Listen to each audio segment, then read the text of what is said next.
SSLC ಸಮಾಜ ವಿಜ್ಞಾನ ಮಾದರಿ ಪ್ರಶ್ನೆ ಪತ್ರಿಕೆ 1 2020-2021. ಮೊದಲನೇ ಮೇನ್, ಕೆಳಗಿನ ಪ್ರಶ್ನೆಗಳಿಗೆ ಅಥವಾ ಅಪೂರ್ಣ ಹೇಳಿಕೆಗಳಿಗೆ 4 ಆಯ್ಕೆಗಳನ್ನು ನೀಡಲಾಗಿದೆ. ಅವುಗಳಲ್ಲಿ ಸೂಕ್ತವಾದ ಉತ್ತರವನ್ನು ಆರಿಸಿ ಕ್ರಮಾಕ್ಷರದೊಂದಿಗೆ ಬರೆಯಿರಿ. 1800ರಲ್ಲಿ ಆಂಗ್ಲರ ವಿರುದ್ಧ ಬಿದನೂರು ಮತ್ತು ಶಿಕಾರಿಪುರದಲ್ಲಿ ದಂಗೆ ಎದ್ದವರು. ಹೈದರಾಲಿ, ದೋಂಡಿಯ ವಾಘ್, ಚೆನ್ನಮ್ಮ, ಸಂಗೊಳ್ಳಿ ರಾಯಣ್ಣ. ಸರಿಯಾದ ಉತ್ತರ ದೋಂಡಿಯ ವಾಘ್.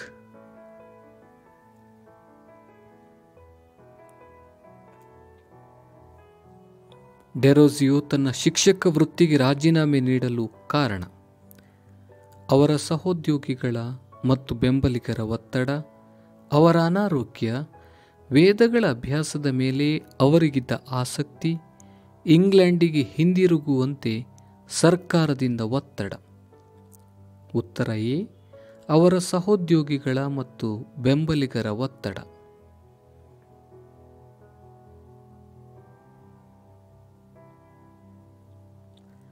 ಪಂಚಶೀಲ ತತ್ವಗಳಿಗೆ ಸಹಿ ಹಾಕಿದವರು: ಜವಾಹರ್ಲಾಲ್ ನೆಹರು ಮತ್ತು ಮೇಜಿ, ಮೋತಿಲಾಲ್ ನೆಹರು ಮತ್ತು ಚೌವ್ಯನ್ ಲಾಯ್, ಜವಾಹರ್ಲಾಲ್ ನೆಹರು ಮತ್ತು ಚೌವ್ಯನ್ ಲಾಯ್, ಮೋತಿಲಾಲ್ ನೆಹರು ಮತ್ತು ಚಾಚಾ ನೆಹರು. ಉತ್ತರ ಸಿ, ಜವಾಹರ್ಲಾಲ್ ನೆಹರು ಮತ್ತು ಚೌವ್ಯನ್ ಲಾಯ್.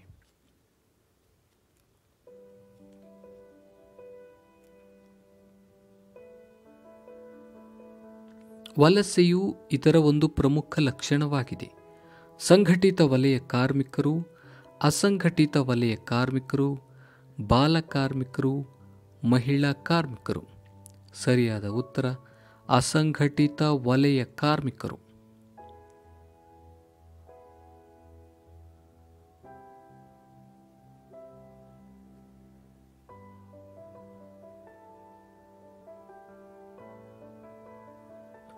ನರ್ಮದಾ ಬಚಾವೋ ಆಂದೋಲನವನ್ನು ಕೈಗೊಂಡವರು: ಮೇಧಾ ಪಾಟ್ಕರ್, ಅರ್ಜುನ್ ಆರಾಧ್ಯ, ತೆಹರ್ ಘರ್ವಾಲಿ, ಸಲ್ಯಾನಿಯ ಗ್ರಾಮಸ್ಥರು. ಸರಿಯಾದ ಉತ್ತರ ಮೇಧಾ ಪಾಟ್ಕರ್.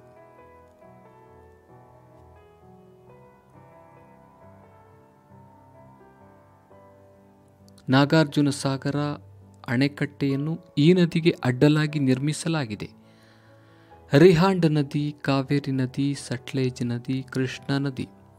ಸರಿಯಾದ ಉತ್ತರ ಡಿ, ಕೃಷ್ಣಾ ನದಿ.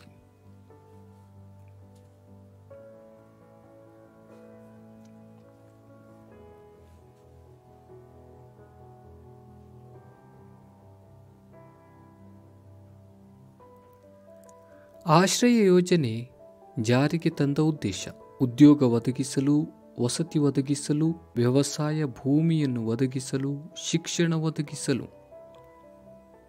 ವಸತಿ ಒದಗಿಸಲು.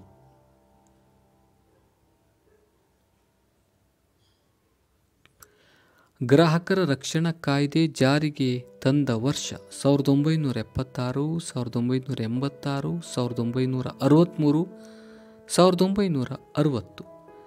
ಸರಿಯಾದ ಉತ್ತರ 1986.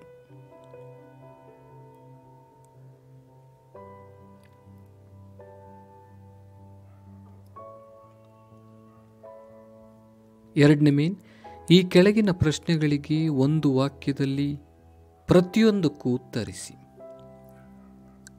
ಕಲ್ಕತ್ತಾದಲ್ಲಿ ಫೋರ್ಟ್ ವಿಲಿಯಂ ಕಾಲೇಜನ್ನು ತೆರೆದದ್ದು ಏಕೆ? ನಾಗರಿಕ ಸೇವೆಗೆ ಸೇರ ಬಯಸುವವರಿಗೆ ಶಿಕ್ಷಣವನ್ನು ನೀಡುವ ಉದ್ದೇಶದಿಂದ ಕಲ್ಕತ್ತಾದಲ್ಲಿ ಫೋರ್ಟ್ ವಿಲಿಯಂ ಕಾಲೇಜನ್ನು ತೆರೆಯಲಾಯಿತು.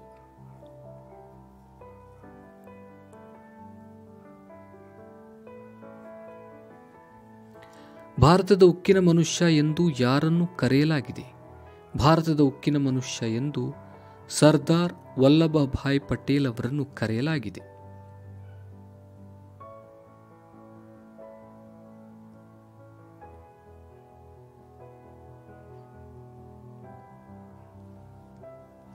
ನಿರುದ್ಯೋಗ ಎಂದರೇನು?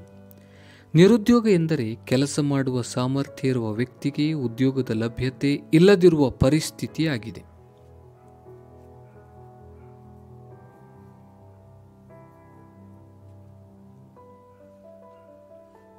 ಹೆಣ್ಣು ಭ್ರೂಣ ಹತ್ಯೆ ಎಂದರೇನು? ಸ್ವಾಭಾವಿಕವಾಗಿ ತಾಯಿಯ ಗರ್ಭದಲ್ಲಿ ಬೆಳೆದ ಹೆಣ್ಣು ಭ್ರೂಣವನ್ನು ಬೆಳೆಯದಂತೆ ತಡೆಯುವುದು ಅಥವಾ ಕಾನೂನನ್ನು ಕಡೆಗಣಿಸಿ ಹತ್ಯೆ ಮಾಡುವುದನ್ನು ಹೆಣ್ಣು ಭ್ರೂಣ ಹತ್ಯೆ ಎನ್ನುವರು.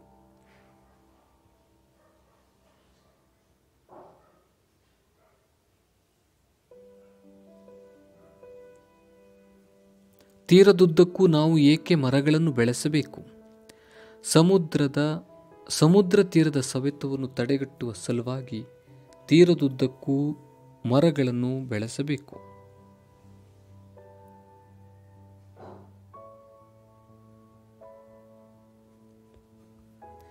ಭಾರತದಲ್ಲಿ ಅತ್ಯಂತ ಶೀತದಿಂದ ಕೂಡಿರುವ ತಿಂಗಳು ಯಾವುದು?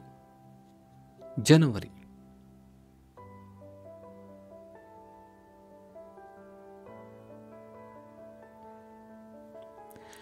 ಹದಿನೈದನೇ ಮಾರ್ಚನ್ನು ಗ್ರಾಹಕರ ದಿನವೆಂದು ನಾವು ಏಕೆ ಕರೆಯುತ್ತೇವೆ? ಅಂದಿನ ಅಮೆರಿಕದ ಅಧ್ಯಕ್ಷರಾಗಿದ್ದ ಜಾನ್ ಎಫ್ ಕೆನಡಿಯವರು ಅಲ್ಲಿನ ನಾಗರಿಕರಿಗೆ ಸಂರಕ್ಷತೆ, ಮಾಹಿತಿ, ನಿವೇದನೆ ಮತ್ತು ಪರಿಹಾರ ಎಂಬ 4 ಹಕ್ಕುಗಳನ್ನು ನೀಡುವ ವಿಧೇಯಕವನ್ನು ಅಂಗೀಕರಿಸಿದರು. ಹೀಗಾಗಿ ಮಾರ್ಚ್ 15 ಗ್ರಾಹಕರ ದಿನವೆಂದು ನಾವು ಕರೆಯುತ್ತೇವೆ.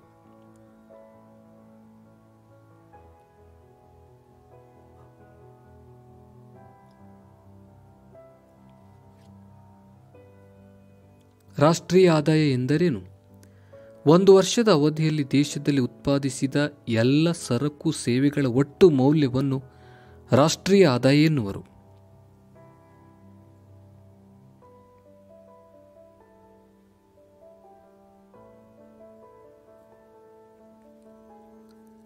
ಮೂರನೇ ಮೇನ್, ಈ ಪ್ರತಿಯೊಂದು ಪ್ರಶ್ನೆಗಳಿಗೆ 2 ರಿಂದ 4 ವಾಕ್ಯಗಳಲ್ಲಿ ಉತ್ತರಿಸಿ. ರಾಬರ್ಟ್ ಕ್ಲೈವ್ ಜಾರಿಗೆ ತಂದ ದ್ವಿಮುಖ ಸರ್ಕಾರವನ್ನು ವಿವರಿಸಿ. ರಾಬರ್ಟ್ ಕ್ಲೈವ್ ಬಂಗಾಳದಲ್ಲಿ ದ್ವಿಪ್ರಭುತ್ವ ಪದ್ಧತಿಯನ್ನು ಜಾರಿಗೆ ತಂದನು. ಈ ಪದ್ಧತಿಯಂತೆ ಬ್ರಿಟಿಷರು ಭೂ ಕಂದಾಯ ವಸೂಲಿ ಮಾಡುವ ಹಕ್ಕನ್ನು ಹೊಂದಿದರು. ನವಾಬನು ಆಡಳಿತ, ನ್ಯಾಯ ಮೊದಲಾದ ಆಡಳಿತಾತ್ಮಕ ಕಾರ್ಯಗಳನ್ನು ನಿರ್ವಹಿಸುತ್ತಿದ್ದನು.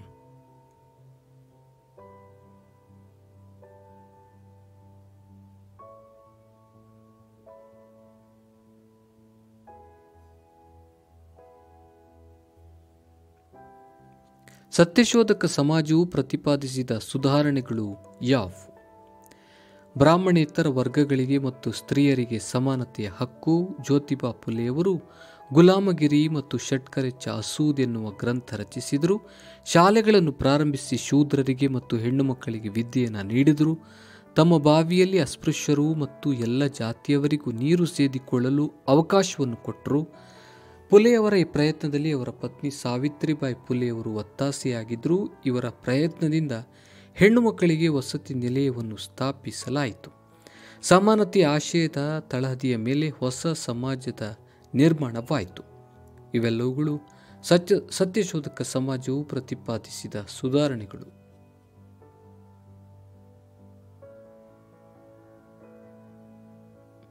ಭಾರತ ಮತ್ತು ಪಾಕಿಸ್ತಾನದ ನಡುವಿನ ಉದ್ವಿಗ್ನತೆಗೆ ಕಾರಣಗಳೇನು? ಜಮ್ಮು ಕಾಶ್ಮೀರ, ಭಯೋತ್ಪಾದಕನೆ, ನೀರಿನ ಹಂಚಿಕೆ, ಸಂಸತ್ತಿನ ಮೇಲೆ ದಾಳಿ, ಮುಂಬೈ ದಾಳಿ ಹಾಗೂ ಪಠಾಣ್ ಕೋಟ್ ಮೇಲಿನ ದಾಳಿ ಇವೆಲ್ಲವುಗಳು ಭಾರತ ಮತ್ತು ಪಾಕಿಸ್ತಾನದ ನಡುವಿನ ಉದ್ವಿಗ್ನತೆಗೆ ಕಾರಣಗಳು. ಅಥವಾ ವಿಶ್ವಸಂಸ್ಥೆಯ ಸಾಮಾನ್ಯ ಸಭೆಯು ಮಾನವ ಹಕ್ಕುಗಳ ನಿರ್ವಹಣೆಗೆ ನೀಡಿರುವ ನಿರ್ದೇಶನಗಳೇನು? ಮಾನವ ಹಕ್ಕುಗಳನ್ನು ಸಂರಕ್ಷಿಸುವ ಜವಾಬ್ದಾರಿ ಮತ್ತು ಹೊಣೆಗಾರಿಕೆಯನ್ನು ವಿಶ್ವಸಂಸ್ಥೆಯ ಪ್ರತಿಯೊಂದು ಸದಸ್ಯ ರಾಷ್ಟ್ರಗಳು ಕಡ್ಡಾಯವಾಗಿ ಪಾಲಿಸುವಂತೆ ನಿರ್ದೇಶಿಸಿದೆ. ಸದಸ್ಯ ರಾಷ್ಟ್ರಗಳು ಮಾನವ ಹಕ್ಕುಗಳ ಸಂರಕ್ಷಣೆಯನ್ನು ಮಾಡುವುದಕ್ಕೆ ಪೂರಕವಾದ ಮಾರ್ಗಸೂಚಿಗಳನ್ನು ವಿಶ್ವಸಂಸ್ಥೆಯ ಮಾನವ ಹಕ್ಕುಗಳ ಘೋಷಣೆಯಲ್ಲಿ ನೀಡಲಾಗಿದೆ. ಆ ಮಾರ್ಗಸೂಚಿಗಳನ್ನು ಮುಖ್ಯವಾಗಿ 30 ಕಲಮುಗಳಲ್ಲಿ ತಿಳಿಸಲಾಗಿದೆ. ಉದಾಹರಣೆಗೆ, ಪ್ರತಿಯೊಬ್ಬ ವ್ಯಕ್ತಿ ಹುಟ್ಟಿನಿಂದಲೇ ಸ್ವಾತಂತ್ರ್ಯ, ಸಮಾನತೆ ಹಾಗೂ ಘನತೆಯನ್ನು ಹೊಂದಿರುವುದು.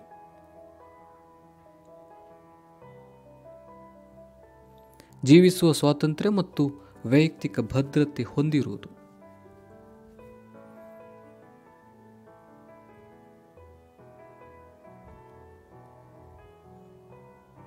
ಗುಲಾಮಗಿರಿ ಪದ್ಧತಿ ನಿಷೇಧ, ಮಹಿಳಾ ಶೋಷಣೆ ಮುಕ್ತಗೊಳಿಸುವುದು ಮುಂತಾದವುಗಳು.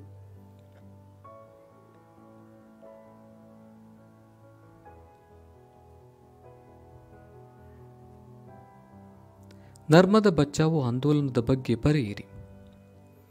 ಗುಜರಾತ್ ರಾಜ್ಯದ ಸರ್ದಾರ್ ಸರೋವರ ಯೋಜನೆಯಡಿಯಲ್ಲಿ ನರ್ಮದಾ ನದಿಗೆ ಕಟ್ಟಲಾದ ಅಣೆಕಟ್ಟು ನಿರ್ಮಾಣ ಅಲ್ಲಿನ ಸ್ಥಳೀಯ ಜನರನ್ನು ಮತ್ತು ಬುಡಕಟ್ಟು ಜನರನ್ನು ನಿರ್ಗತೀಕರಣಕ್ಕೆ ಒಳಪಡಿಸಿತ್ತು. ಅರಣ್ಯ ನಾಶ, ಪರಿಸರ ನಾಶ, ಜೀವ ಸಂಕುಲಗಳಿಗೆ ತೊಂದರೆಯಾಗುತ್ತದೆ ಎನ್ನುವುದನ್ನು ವೈಜ್ಞಾನಿಕವಾಗಿ ತಿಳಿದು ಅವುಗಳನ್ನು ಸಂರಕ್ಷಣೆ ಮಾಡಬೇಕು ಎನ್ನುವ ಆಶಯ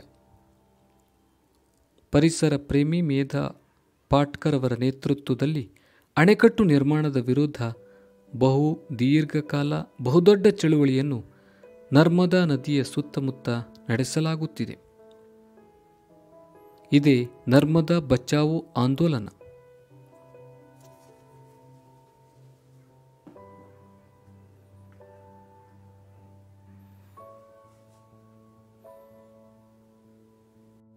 ಅಥವಾ ಶ್ರಮ ವಿಭಜನೆಯಿಂದ ಆಗುವ ಅನುಕೂಲಗಳೇನು? ಶ್ರಮ ವಿಭಜನೆಯು ವಿಶೇಷ ಪರಿಣತಿಗೆ ಕಾರಣವಾಗುವುದು. ಜನರು ವಿವಿಧ ಕ್ಷೇತ್ರಗಳಲ್ಲಿ ಪರಿಶ್ರಮಿಸಿ ಆರ್ಥಿಕ ಲಾಭ ಪಡೆಯಲು ಸಹಾಯಕವಾಗಿದೆ. ಆರ್ಥಿಕ ಹಿತಾಸಕ್ತಿ ಮತ್ತು ಶ್ರಮ ವಿಭಜನೆಯಿಂದ ವರ್ಗ ವ್ಯವಸ್ಥೆಯು ಸೃಷ್ಟಿಗೊಂಡಿತ್ತು. ಎಲ್ಲ ವಲಯಗಳಲ್ಲಿ ವ್ಯಾಪಾರ ವಾಣಿಜ್ಯೋದ್ಯಮಗಳು ವಿಸ್ತಾರಗೊಂಡವು. ಕೆಲವು ವ್ಯಕ್ತಿಗಳು ಬಂಡವಾಳವನ್ನು ತೊಡಗಿಸಿ ಹೆಚ್ಚು ಲಾಭ ಮಾಡತೊಡಗಿದ್ರು.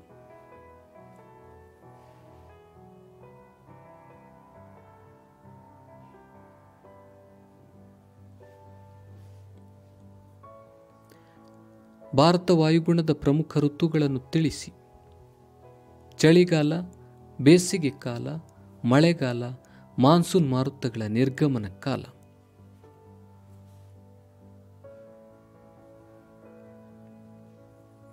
ಇತ್ತೀಚೆಗೆ ಭಾರತದಲ್ಲಿ ಅರಣ್ಯ ಪ್ರಮಾಣ ಕಡಿಮೆಯಾಗಲು ಕಾರಣಗಳೇನು? ಕೃಷಿ ಕ್ಷೇತ್ರದ ವಿಸ್ತರಣೆ, ರಸ್ತೆ ಮತ್ತು ರೈಲು ಮಾರ್ಗಗಳು, ನೀರಾವರಿ ಯೋಜನೆಗಳ ನಿರ್ಮಾಣ, ಕೈಗಾರಿಕೀಕರಣ, ನಗರೀಕರಣ, ಅತಿಯಾಗಿ ಮೇಯಿಸುವಿಕೆ, ಕಾಡ್ಗಿಚ್ಚು.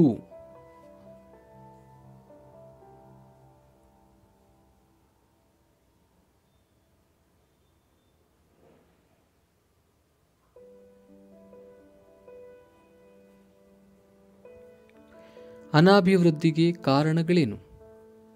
ಕಡಿಮೆ ವರಮಾನ, ಬಡತನ, ನಿರುದ್ಯೋಗ, ಅಸಮಾನತೆ, ಸಂಪನ್ಮೂಲಗಳ ಸಮರ್ಪಕ ಸದ್ಬಳಕೆ ಇಲ್ಲದಿರುವುದು.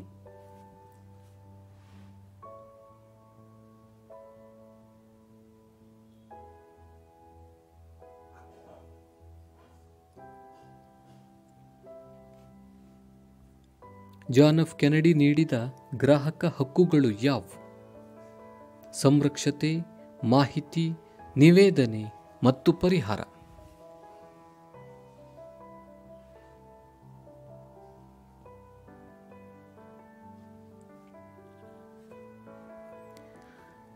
ನಾಲ್ಕನೇ ಮೇನ್. ಈ ಪ್ರಶ್ನೆಗಳಿಗೆ ಪ್ರತಿಯೊಂದಕ್ಕೂ 3 ರಿಂದ 6 ವಾಕ್ಯಗಳಲ್ಲಿ ಉತ್ತರಿಸಿ. ಬ್ರಿಟಿಷ್ ಶಿಕ್ಷಣವು ಭಾರತದಲ್ಲಿ ಬೀರಿದ ಪರಿಣಾಮಗಳೇನು? ಭಾರತೀಯರು ಆಧುನಿಕತೆ, ಜಾತ್ಯತೀತತೆ, ಪ್ರಜಾಪ್ರಭುತ್ವ, ವೈಜ್ಞಾನಿಕ ಆಲೋಚನಾ ಕ್ರಮದ ಜೊತೆಗೆ ರಾಷ್ಟ್ರೀಯವಾದಿ ದೃಷ್ಟಿಕೋನಗಳನ್ನು ಬೆಳೆಸಿಕೊಳ್ಳಲು ಸಾಧ್ಯವಾಯಿತು. ಸ್ಥಳೀಯ ಭಾಷೆಗಳು ಮತ್ತು ಸಾಹಿತ್ಯ ರಚನೆಗೆ ಪ್ರೋತ್ಸಾಹ ದೊರಕಿತು. ವೃತ್ತಪತ್ರಿಕೆಗಳು ಹುಟ್ಟಿ ಬೆಳೆಯತೊಡಗಿದವು. ಹೊಸ ಸಾಮಾಜಿಕ ಮತ್ತು ಧಾರ್ಮಿಕ ಸುಧಾರಣಾ ಚಳುವಳಿಗಳು ಹುಟ್ಟಿಕೊಂಡವು. ಜೆ.ಎಸ್. ಮಿಲ್, ರೂಸೋ, ಮಾಂಟೆಸ್ಕ್ಯೂ ಮುಂತಾದವರ ಚಿಂತನೆಗಳು ಭಾರತೀಯ ವಿದ್ಯಾವಂತರ ಆಲೋಚನಾ ಕ್ರಮದಲ್ಲಿ ನಾವೀನ್ಯತೆಯನ್ನು ತಂದವು. ಜಗತ್ತಿನಾದ್ಯಂತ ನಡೆಯುತ್ತಿದ್ದ ಸ್ವಾತಂತ್ರ್ಯ ಚಳುವಳಿಗಳ ಪ್ರಭಾವ ಭಾರತೀಯರ ಮೇಲೂ ಆಯಿತು. ಭಾರತೀಯರು ತಮ್ಮ ಸಮೃದ್ಧ ಸಾಂಸ್ಕೃತಿಕ ಪರಂಪರೆಗಳನ್ನು ಅರಿತುಕೊಳ್ಳಲು ಸಾಧ್ಯವಾಯಿತು.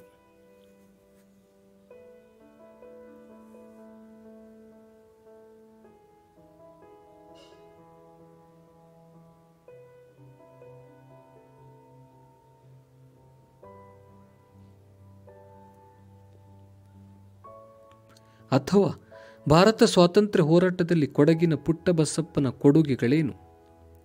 ಪುಟ್ಟಬಸಪ್ಪ ಬಂಡುಕೋರರನ್ನು ಸಂಘಟಿಸಿ ಜನರನ್ನು ಸಂತೈಸಿದನು. ಬಂಡುಕೋರರ ಸರ್ಕಾರ ಸ್ಥಾಪನೆಯ ನಂತರ ತಂಬಾಕು ಮತ್ತು ಉಪ್ಪಿನ ಮೇಲಿನ ಸುಂಕವನ್ನು ರದ್ದು ಮಾಡಲಾಗುವುದು ಎಂದು ಘೋಷಿಸಲಾಯಿತು. ಶ್ರೀಮಂತ ರೈತರು, ಪಾರುಪತ್ಯಗಾರರು, ಭೂ ಹಿಡುವಳಿದಾರರಿಗೆ ಆಶ್ವಾಸನೆಗಳನ್ನು ನೀಡಲಾಯಿತು.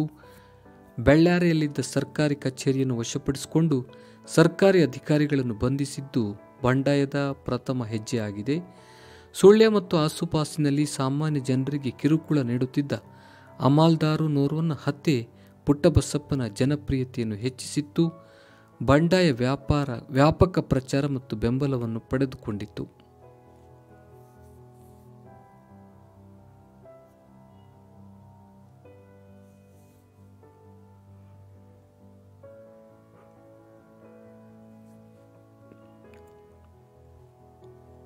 ಆರ್ಯ ಸಮಾಜದ ಉದ್ದೇಶಗಳೇನು? ಎಲ್ಲ ಹಿಂದೂಗಳು ರೂಪವಿಲ್ಲದ ಒಬ್ಬನೇ ದೇವರಲ್ಲಿ ನಂಬಿಕೆ ಇಡಬೇಕು. ಹುಟ್ಟಿನಿಂದ ಯಾರು ಶೂದ್ರರು ಅಲ್ವ ಅಥವಾ ಬ್ರಾಹ್ಮಣರು ಅಲ್ಲವೆಂದು ಜಾತಿಯ ಆಧಾರವನ್ನು ತಿರಸ್ಕರಿಸುವುದು, ಅಂತರ್ಜಾತೀಯ ವಿವಾಹಗಳನ್ನು ಪ್ರೋತ್ಸಾಹಿಸುವುದು, ಬಹುಪತ್ನಿತ್ವ ಮತ್ತು ಬಾಲ್ಯ ವಿವಾಹ ಪದ್ಧತಿಯನ್ನು ತಿರಸ್ಕರಿಸುವುದು, ಸ್ತ್ರೀ ಮತ್ತು ಪುರುಷರು ಸಮಾನರು, ವೇದಗಳು ಮಾತ್ರ ಶ್ರೇಷ್ಠ, ಪ್ರಾಚೀನ ಪವಿತ್ರ ಗ್ರಂಥಗಳನ್ನು ಅಧ್ಯಯನ ಮಾಡಬೇಕು ಮತ್ತು ಬೋಧಿಸಬೇಕು.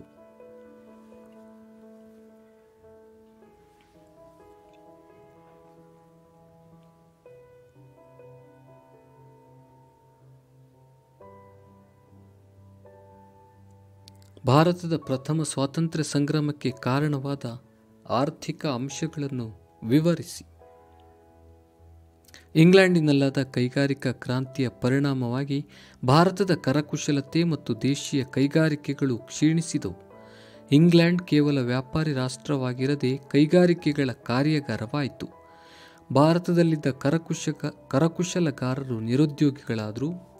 ನೇಕಾರಿಕೆ ವೃತ್ತಿಯವರು ಉದ್ಯೋಗ ಕಳೆದುಕೊಂಡರು. ಗೃಹ ಕೈಗಾರಿಕೆಗಳು ಇದೇ ಬಗೆಯ ತೀವ್ರ ಆರ್ಥಿಕ ನಷ್ಟ ಅನುಭವಿಸಿ ಶಿಥಿಲಗೊಂಡವು. ಭಾರತದ ವಸ್ತುಗಳನ್ನು ಇಂಗ್ಲೆಂಡಿನಲ್ಲಿ ಮಾರಲು ಇಂಗ್ಲಿಷರು ದುಬಾರಿ ಸುಂಕವನ್ನು ಹೇರಿದರು. ಜಮೀನ್ದಾರನು ಕೃಷಿಕರನ್ನು ಶೋಷಿಸುತ್ತಿದ್ದನು. ತಾಲೂಕುದಾರರಿಗೆ ನೀಡಲಾಗಿದ್ದ ಹಕ್ಕುಗಳನ್ನು ಹಿಂಪಡೆಯಲಾಯಿತು. ಇನಾಮ್ ಭೂಮಿಯನ್ನು ವಾಪಸ್ಸು ಪಡೆಯಲಾಯಿತು.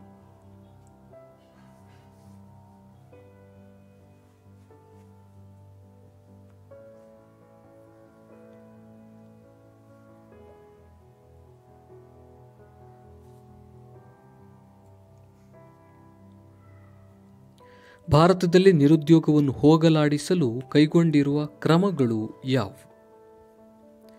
ಜನತೆಗೆ ಉದ್ಯೋಗ ಮಾಡಲು ಅಗತ್ಯವಿರುವ ಕೌಶಲ್ಯ ಆಧಾರಿತ ಗುಣಮಟ್ಟದ ಶಿಕ್ಷಣ ನೀಡಿಕೆ, ಸ್ವಯಂ ಉದ್ಯೋಗ ಕೈಗೊಳ್ಳಲು ಅಗತ್ಯವಿರುವ ಮೂಲ ಬಂಡವಾಳವನ್ನು ಸಾಲದ ರೂಪದಲ್ಲಿ ನೀಡುವುದು, ಸ್ವಯಂ ಉದ್ಯೋಗಗಳನ್ನು ಪ್ರೋತ್ಸಾಹಿಸುವ ಪ್ರಯತ್ನವನ್ನು ಕೈಗೊಳ್ಳಲಾಗಿದೆ.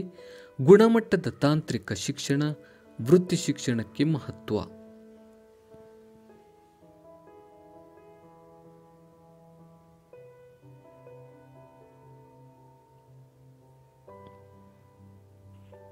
ಭಾರತದಲ್ಲಿ ಅಸ್ಪೃಶ್ಯತೆ ನಿವಾರಣೆಗೆ ಕೈಗೊಂಡಿರುವ ಕ್ರಮಗಳನ್ನು ಪಟ್ಟಿ ಮಾಡಿ. 17ನೇ ವಿಧಿಯು ಅಸ್ಪೃಶ್ಯತಾ ಆಚರಣೆಯನ್ನು ನಿಷೇಧಿಸಿದೆ.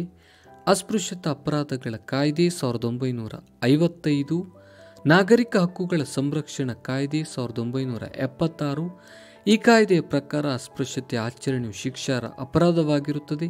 ಸಾರ್ವತ್ರಿಕ ಮತದಾನದ ಹಕ್ಕು ಹಾಗೂ ಸಮಾನತೆ ಹಕ್ಕು, ಪರಿಶಿಷ್ಟರನ್ನು ಒಳಗೊಂಡಂತೆ ಹಿಂದುಳಿದ ಜಾತಿಯವರಿಗೆ ಶೈಕ್ಷಣಿಕ ಮತ್ತು ಉದ್ಯೋಗಾವಕಾಶಗಳಲ್ಲಿ ಮೀಸಲಾತಿ. 1989ರ ಶಾಸನವು ಅಸ್ಪೃಶ್ಯತೆಯ ನಿರ್ಮೂಲನೆ ಕುರಿತಾದ ವಿಶೇಷ ಜವಾಬ್ದಾರಿಗಳನ್ನು ರಾಜ್ಯ ಸರ್ಕಾರಗಳಿಗೆ ವಹಿಸಿದೆ.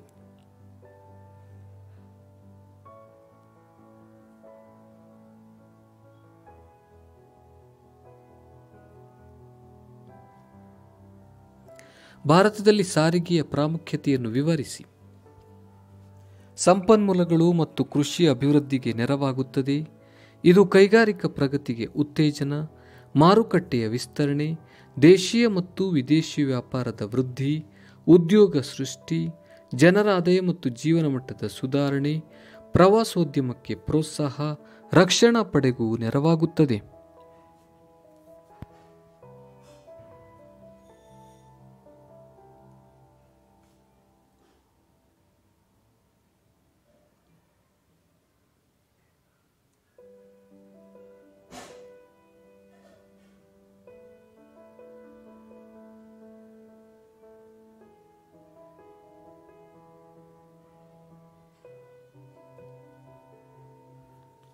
ಕೈಗಾರಿಕೆಗಳ ಕೇಂದ್ರೀಕರಣಕ್ಕೆ ಸಹಾಯಕವಾಗುವ ಅಂಶಗಳು ಯಾವುವು? ಕಚ್ಚಾ ವಸ್ತುಗಳ ಸರಬರಾಜು, ಶಕ್ತಿ ಸಂಪನ್ಮೂಲಗಳ ಪೂರೈಕೆ, ಸಾರಿಗೆ ಮತ್ತು ಸಂಪರ್ಕದ ವ್ಯವಸ್ಥೆ, ಮಾರುಕಟ್ಟೆ ಸೌಲಭ್ಯ, ಬಂಡವಾಳ, ಕಾರ್ಮಿಕರು ಮತ್ತು ನೀರು ದೊರೆಯುವಿಕೆ, ಸೂಕ್ತ ವಾಯುಗುಣ, ಸರ್ಕಾರದ ನೀತಿ ನಿಯಮಗಳು.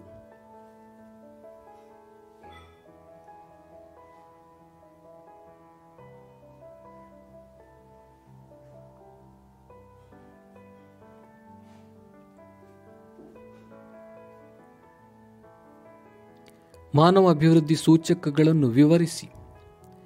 ನಿರೀಕ್ಷಿತ ಜೀವಿತಾವಧಿಯು ಒಂದು ದೇಶದಲ್ಲಿರುವ ಜನರು ಜೀವಿಸುವ ಸರಾಸರಿ ಆಯಸ್ಸು ಆಗಿದೆ.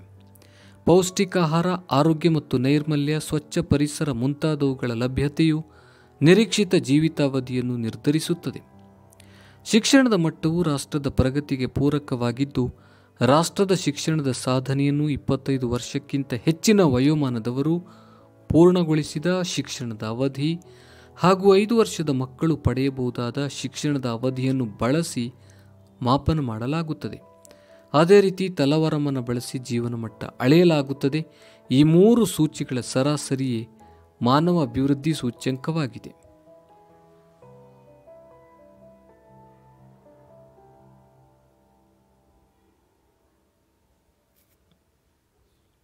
ಅಥವಾ ಆವೃತ್ತ ಮಾರುತಗಳನ್ನು ಎದುರಿಸಲು ಕೈಗೊಳ್ಳಬಹುದಾದ ಕ್ರಮಗಳು ಯಾವುವು? ಆವೃತ್ತ ಮಾರುತಗಳು ನೈಸರ್ಗಿಕ ವಿಪತ್ತುಗಳಾಗಿದ್ದು ಅವುಗಳನ್ನು ನಾವು ತಡೆಗಟ್ಟಲಾಗುವುದಿಲ್ಲ. ಜನರು ಆಕಾಶವಾಣಿ, ದೂರದರ್ಶನ ಮತ್ತು ಇತರೆ ಸಂಪರ್ಕ ಮಾಧ್ಯಮಗಳು ಬಿತ್ತರಿಸುವ ಎಚ್ಚರಿಕೆಗಳನ್ನು ಗಮನಿಸಬೇಕು. ಆವೃತ್ತ ಮಾರುತಗಳು ಸಂಭವಿಸಿದ ಸಂದರ್ಭಗಳಲ್ಲಿ ಜನರಿಗೆ ತಾತ್ಕಾಲಿಕ ಆಶ್ರಯ ಕಲ್ಪಿಸಬೇಕು. ಮ್ಯಾಂಗ್ರೋವ್ ಕಾಡುಗಳನ್ನು ಬೆಳೆಸಬೇಕು. ಆಳಕ್ಕೆ ಬೇರು ಬಿಡುವ ಇತರೆ ಮರಗಳನ್ನು ಸಮುದ್ರ ತೀರದಲ್ಲಿ ಬೆಳೆಸಬೇಕು.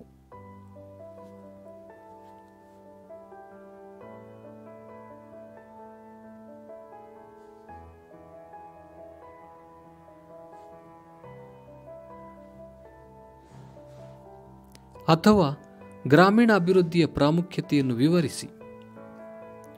ಒಟ್ಟಾರೆ ರಾಷ್ಟ್ರದ ಅಭಿವೃದ್ಧಿಯಾಗುತ್ತದೆ. ಅಧಿಕ ಕೃಷಿ ವರಮಾನದ ಪರಿಣಾಮವಾಗಿ ಔದ್ಯಮಿಕ ಸರಕು ಸೇವೆಗಳಿಗೆ ಬೇಡಿಕೆ ಹೆಚ್ಚಾಗುತ್ತದೆ. ಅಧಿಕ ಉದ್ಯೋಗ ಸೃಷ್ಟಿಯಾಗಿ ಆ ಚಟುವಟಿಕೆಗಳು ಸಹ ವಿಸ್ತಾರ ಹೊಂದುತ್ತವೆ. ಅಧಿಕ ಶಿಕ್ಷಣ ಮತ್ತು ಕೌಶಲ್ಯಗಳಿಂದಾಗಿ ಹೆಚ್ಚಿನ ಉತ್ಪಾದಕತೆಯನ್ನು ಸಾಧಿಸಬಹುದು. ರಾಷ್ಟ್ರೀಯ ಉತ್ಪನ್ನ ಹೆಚ್ಚಾಗುತ್ತದೆ. ಕೃಷಿ ಸಂಸ್ಕರಣೆ, ಸಣ್ಣ ಕೈಗಾರಿಕೆಗಳು ಅಭಿವೃದ್ಧಿ ಹೊಂದಿ ಒಟ್ಟಾರೆ ಗ್ರಾಮೀಣ ಪರಿವರ್ತನೆಗೆ ನಾಂದಿಯಾಗುತ್ತದೆ. ಬಡತನದ ಇಳಿಕೆಗೆ ಕಾರಣೀಭೂತವಾಗುತ್ತದೆ.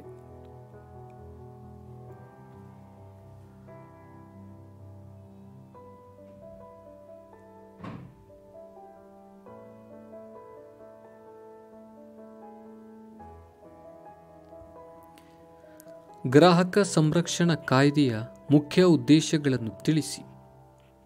ಗ್ರಾಹಕ ಸಂರಕ್ಷಣಾ ಕಾಯ್ದೆಯು ಸುರಕ್ಷತೆ ಹಾಗೂ ಗುಣಮಟ್ಟಕ್ಕೆ ಮೊದಲ ಪ್ರಾಶಸ್ತ್ಯ ನೀಡುವುದು, ಅಪಾಯಕಾರಿ ವಸ್ತುಗಳ ತಯಾರಿಕೆ ಮತ್ತು ಮಾರಾಟವನ್ನು ತಪ್ಪಿಸುವುದು, ಮಾರುಕಟ್ಟೆಯಲ್ಲಿ ನಡೆಯಬಹುದಾದ ಅನುಚಿತ ವ್ಯವಹಾರ ಪದ್ಧತಿಗಳನ್ನು ತಡೆಗಟ್ಟುವುದು, ಗುಣಮಟ್ಟ, ಅಳತೆ, ತೂಕ, ಬೆಲೆ ಇತ್ಯಾದಿಗಳ ಮೇಲೆ ನಿಗಾ ವಹಿಸುವುದು, ಬಳಕೆದಾರರಿಗೆ ಸೂಕ್ತ ಪರಿಹಾರ ಕೊಡಿಸುವುದು, ಗ್ರಾಹಕರ ಶಿಕ್ಷಣ ನೀಡುವ ಮೂಲಕ ಜನರಲ್ಲಿ ಜಾಗೃತಿ ಮೂಡಿಸುವುದು.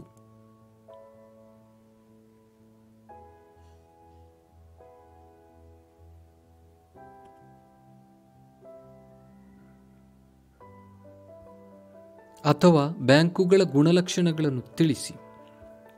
ಹಣದ ವಹಿವಾಟು, ವ್ಯಕ್ತಿ, ಸಂಸ್ಥೆ, ಕಂಪನಿ ಠೇವಣಿಗಳನ್ನು ಅಂಗೀಕರಿಸುತ್ತವೆ. ಸಾಲಗಳನ್ನು ಕೊಡುವುದು, ಪಾವತಿ ಮತ್ತು ಹಿಂದಕ್ಕೆ ಪಡೆಯುವುದು, ಏಜೆಂಟ್ ಅಥವಾ ಏಜೆಂಟ್ ನಿಯೋಜನೆ ಮತ್ತು ಉಪಯುಕ್ತ ಸೇವೆಗಳು, ಲಾಭ ಮತ್ತು ಸೇವಾ ಭಾವನೆ, ನಿರಂತರ ವಿಸ್ತರಿಸುತ್ತಾ ಹೋಗುವ ಕಾರ್ಯಗಳು, ಸಂಬಂಧ ಕಲ್ಪಿಸುವ ಕೊಂಡಿ, ಬ್ಯಾಂಕಿಂಗ್ ವ್ಯವಹಾರ, ಹೆಸರಿನ ಗುರುತು.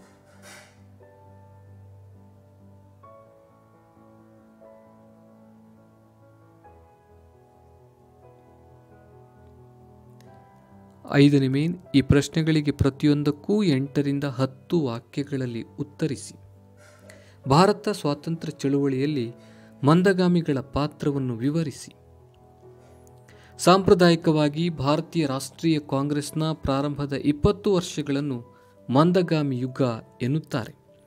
WC ಬ್ಯಾನರ್ಜಿ, MG ರಾನಡೆ, ಸುರೇಂದ್ರನಾಥ್ ಬ್ಯಾನರ್ಜಿ, ದಾದಾಬಾಯಿ ನವರೋಜಿ, ಗೋಪಾಲಕೃಷ್ಣ ಗೋಖಲೆ ಮುಂತಾದವರು ಮಂದಗಾಮಿ ನಾಯಕರುಗಳಾಗಿದ್ದರು.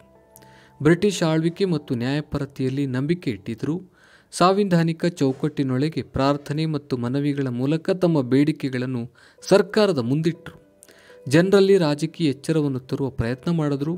ದೇಶದ ಕೈಗಾರಿಕೆಗಳ ಅಭಿವೃದ್ಧಿ, ಸೈನಿಕ ವೆಚ್ಚ ಕಡಿಮೆ ಮಾಡುವುದು, ಉತ್ತಮ ಶಿಕ್ಷಣ ಕೊಡುವುದು, ಬಡತನದ ಬಗ್ಗೆ ಅಧ್ಯಯನ ಮತ್ತು ಪರಿಹಾರ ಕಾರ್ಯಕ್ರಮಗಳನ್ನು ಬ್ರಿಟಿಷ್ ಸರ್ಕಾರ ಕೈಗೊಳ್ಳಬೇಕೆಂದು ಒತ್ತಾಯಿಸುವುದು. ಭಾರತದಲ್ಲಿ ಬ್ರಿಟಿಷ್ ಆಳ್ವಿಕೆಯಿಂದಾದ ದುಷ್ಪರಿಣಾಮಗಳನ್ನು ಅವಲೋಕಿಸುವ ಪ್ರಯತ್ನ ಮಾಡಿದರು. ಭಾರತದ ಸಂಪತ್ತು ಯಾವ ರೀತಿ ಇಂಗ್ಲೆಂಡಿಗೆ ಹರಿದು ಹೋಗುತ್ತಿದೆ ಎಂಬುದನ್ನು ಅಂಕಿಅಂಶಗಳೊಂದಿಗೆ ಅವರು ವಿವರಿಸಿದರು. ದಾದಾಬಾಯಿ ನವರೋಜಿಯವರು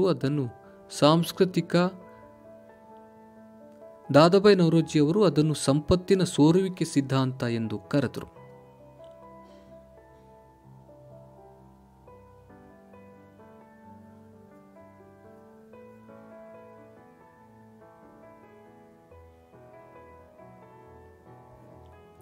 ಭಾರತದ ಪ್ರಧಾನಮಂತ್ರಿಯಾಗಿ ಜವಾಹರ್ಲಾಲ್ ನೆಹರೂರವರ ಸಾಧನೆಗಳನ್ನು ವಿವರಿಸಿ. ಕೈಗಾರಿಕೀಕರಣ ಮತ್ತು ನವಭಾರತದ ಶಿಲ್ಪಿಯಾಗಿ ಭಾರತದ ಮೊದಲ ಪ್ರಧಾನಮಂತ್ರಿಯಾಗಿದ್ದ ನೆಹರೂರವರನ್ನು ನಾವು ಕಾಣುತ್ತೇವೆ. ಸರ್ದಾರ್ ವಲ್ಲಭಾಯ್ ಪಟೇಲ್ ಅವರ ನೇತೃತ್ವದಲ್ಲಿ ಭಾರತದ ಅನೇಕ ದೇಶಿ ಸಂಸ್ಥಾನಗಳ ವಿಲೀನೀಕರಣಕ್ಕೆ ನೆಹರು ಅವರು ಕಾರಣರಾದರು. ಭಾಷಾವಾರು ಪ್ರಾಂತ್ಯಗಳ ರಚನೆಯ ಮೂಲಕ ಭಾರತಕ್ಕೆ ವಿವಿಧತೆಯನ್ನು ಒಪ್ಪುವ ತಾತ್ವಿಕ ತಳಹದಿಯನ್ನು ಹಾಕಿದ್ರು. ಬಂಡವಾಳ ಮತ್ತು ಸಮಾಜವಾದಿ ತತ್ವಗಳನ್ನು ಒಳಗೊಂಡ ಮಿಶ್ರ ಆರ್ಥಿಕ ನೀತಿಯು ನೆಹರು ಅವರ ಆಧುನಿಕ ಭಾರತದ ಅಭಿವೃದ್ಧಿಯ ಮೈಲಿಗಲ್ಲಾಯಿತು. ಬೃಹತ್ ಕೈಗಾರೀಕರಣದಿಂದ ದೇಶದ ಅಭಿವೃದ್ಧಿ ಸಾಧ್ಯ ಎಂದು ಅವರು ಬಲವಾಗಿ ನಂಬಿದರು. ಪಂಚವಾರ್ಷಿಕ ಯೋಜನೆಗಳ ಮೂಲಕ ದೇಶದ ಅಭಿವೃದ್ಧಿಯ ಕನಸನ್ನು ಕಂಡರು. ಮೂಲಭೂತ ಮತ್ತು ಬೃಹತ್ ಕೈಗಾರಿಕೀಕರಣಕ್ಕೆ ಚಾಲನೆ ನೀಡಿದರು.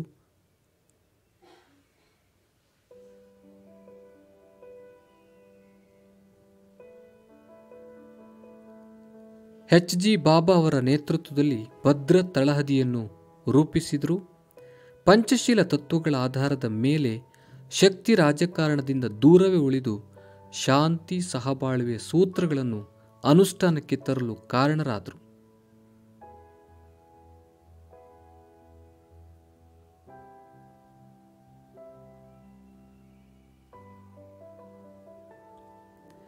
ಅಥವಾ ಅಸಹಕಾರ ಚಳುವಳಿಯ ಕಾಲದಲ್ಲಿ ಆದ ಪ್ರಮುಖ ಬೆಳವಣಿಗೆಗಳನ್ನು ವಿವರಿಸಿ.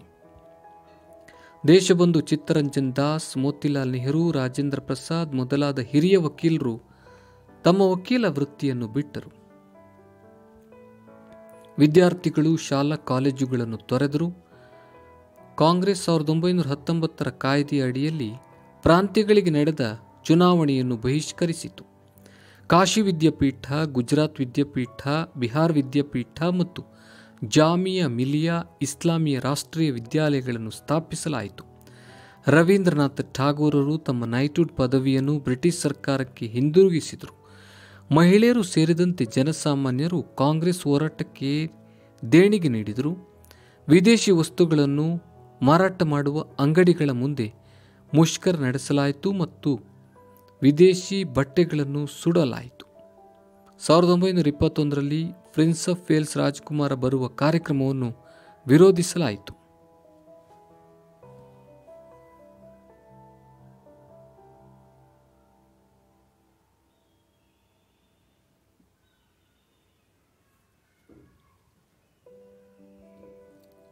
ವಿಶ್ವಸಂಸ್ಥೆಯ ಸಾಮಾನ್ಯ ಸಭೆಯ ರಚನೆ ಮತ್ತು ಕಾರ್ಯಗಳನ್ನು ವಿವರಿಸಿ. ಎಲ್ಲ ಸದಸ್ಯ ರಾಷ್ಟ್ರಗಳ ಪ್ರತಿನಿಧಿಗಳನ್ನು ಒಳಗೊಂಡ ಅಂಗಸಂಸ್ಥೆ ಇದಾಗಿದೆ. ಪ್ರತಿಯೊಂದು ಸದಸ್ಯ ರಾಷ್ಟ್ರವು 5 ಸದಸ್ಯರನ್ನು ಇದಕ್ಕೆ ಕಳುಹಿಸಿಕೊಡುತ್ತದೆ. ಆದರೆ ಪ್ರತಿ ಸದಸ್ಯ ರಾಷ್ಟ್ರಕ್ಕೆ 1 ಮತದ ಹಕ್ಕು ಮಾತ್ರ ಇರುತ್ತದೆ. ಈ ಸಾಮಾನ್ಯ ಸಭೆ ತನ್ನ ಪ್ರಥಮ ಅಧಿವೇಶನದಲ್ಲಿಯೇ 1 ವರ್ಷದ ಅವಧಿಗೆ ಓರ್ವ ಅಧ್ಯಕ್ಷನನ್ನು ಆರಿಸುತ್ತದೆ. ಅದೇ ರೀತಿ 17 ಉಪಾಧ್ಯಕ್ಷರನ್ನು ಹಾಗೂ 7 ಸ್ಥಾಯಿ ಸಮಿತಿಗಳಿಗೆ 7 ಮಂದಿ ಅಧ್ಯಕ್ಷರನ್ನು ಇಲ್ಲಿ ಆರಿಸಲಾಗುತ್ತದೆ. ಈ ಸಾಮಾನ್ಯ ಸಭೆಯ ಅಧಿವೇಶನ ಸಾಮಾನ್ಯವಾಗಿ ಸೆಪ್ಟೆಂಬರ್ ತಿಂಗಳಲ್ಲಿ ಆರಂಭಗೊಂಡು ಡಿಸೆಂಬರ್ ಮಧ್ಯಭಾಗದವರೆಗೆ ಜರುಗುತ್ತದೆ. ಎಲ್ಲ ಹೆಚ್ಚಿನ ಪ್ರಮುಖ ನಿರ್ಧಾರಗಳಿಗೆ 3/2 ಹಾಜರಾದ ಸದಸ್ಯರ ಅನುಮೋದನೆ ಅವಶ್ಯಕ ಆಗಿರುತ್ತದೆ. ವಾರ್ಷಿಕ ಆಯವ್ಯಯ ಪಟ್ಟಿಗೆ ಸಾಮಾನ್ಯ ಸಭೆಯಲ್ಲಿ ಒಪ್ಪಿಗೆ ಪಡೆಯಬೇಕಾಗುತ್ತದೆ. ಯಾವುದಾದರೂ ತುರ್ತು ವಿಷಯಗಳು ಚರ್ಚೆ ನಡೆಯಬೇಕಿದ್ರೆ ವಿಶೇಷ ಅಧಿವೇಶನ ಕರೆಯಬಹುದಾಗಿದೆ. ಜಾಗತಿಕ ಸಂಸತ್ತಿನ ರೀತಿಯಲ್ಲಿ ವಿಶ್ವದ ಎಲ್ಲ ಪ್ರಮುಖ ವಿದ್ಯಮಾನಗಳ ಚರ್ಚೆಯಲ್ಲಿ ಇದು ಪ್ರಧಾನ ಪಾತ್ರ ವಹಿಸುತ್ತದೆ.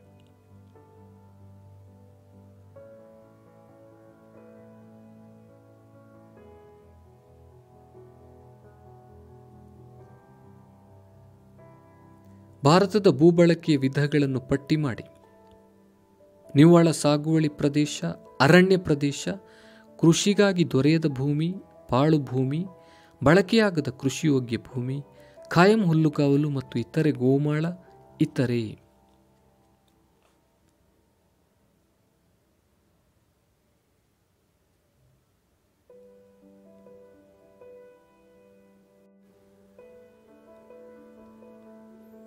ಭಾರತದ ನಕ್ಷೆ ಬರೆದು ಇವುಗಳನ್ನು ಗುರುತಿಸಿ.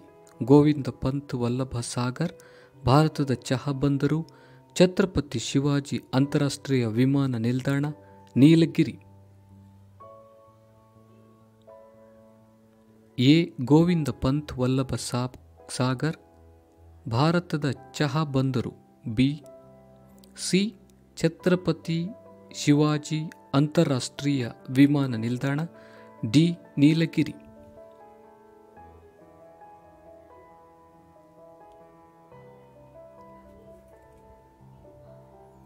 ದೃಷ್ಟಿ ವಿಕಲಚೇತನ ವಿದ್ಯಾರ್ಥಿಗಳಿಗೆ ಪರ್ಯಾಯ ಪ್ರಶ್ನೆ ಸಂಖ್ಯೆ 38ರ ಬದಲಾಗಿ ಹಿಮಾಲಯ ಪರ್ವತಗಳ ಪ್ರಾಮುಖ್ಯತೆ ವಿವರಿಸಿ. ಹಿಮಾಲಯ ಪರ್ವತಗಳು ನೈಸರ್ಗಿಕ ಗಡಿಗಳಾಗಿದ್ದು ಪರಕೀಯರ ದಾಳಿ ಹಾಗೂ ಮಧ್ಯ ಏಷ್ಯಾದಿಂದ ಬೀಸುವ ಶೀತ ಗಾಳಿಗಳನ್ನು ನಿಯಂತ್ರಿಸುತ್ತವೆ. ಮಳೆ ಮಾರುತಗಳನ್ನು ತಡೆದು ಅಧಿಕ ಮಳೆಯಾಗಲು ನೆರವಾಗುತ್ತವೆ. ಅವುಗಳ ಇಳಿಜಾರುಗಳಲ್ಲಿ ದಟ್ಟ ಕಾಡುಗಳಿವೆ ಮತ್ತು ನೆಡು ತೋಟದ ಬೆಳೆಗಳಿಗೆ ಸೂಕ್ತ. ಉದಾಹರಣೆಗೆ ಅಸ್ಸಾಂನ ಚಹಾ ತೋಟಗಳು ಖನಿಜಗಳ ಉಗ್ರಾಣಗಳಾಗಿವೆ. ಹಲವು ನದಿಗಳ ಉಗಮ ಸ್ಥಾನ. ಇಲ್ಲಿನ ಜಲಪಾತಗಳು ಜಲವಿದ್ಯುತ್ ಶಕ್ತಿ ಉತ್ಪಾದನೆಗೆ ಉಪಯುಕ್ತ.